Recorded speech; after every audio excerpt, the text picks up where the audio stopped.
So Ted, when we talk about actually reducing the number of cattle, it also reduces the carbon footprint, is that right? That's correct. You know, and carbon footprint,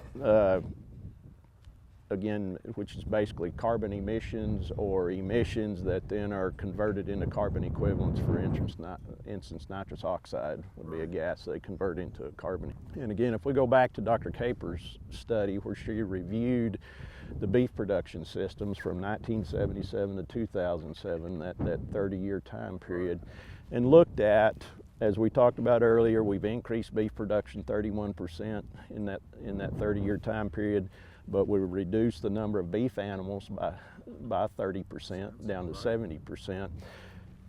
Well, if we have fewer animals, we're also making more efficient use of our resources. We talked about technological improvements and production system improvements to reduce natural resource use and produce more beef from less.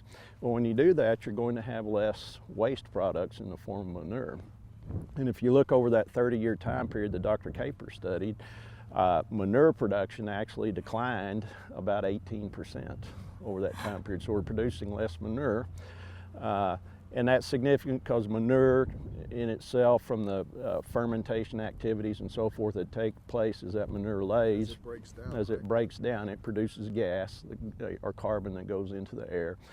And that's also a product, again, that we have to dispose of, which in agriculture, feedlot industries and dairy industries, typically a lot of that manure is used as a fertilizer to go back onto crop production ground. So it is recycled. Right. But in the meantime, you still have some carbon loss that occurs because of this degrading. But overall manure production declined down to 82% of what it was 30 years earlier, or an 18% decline.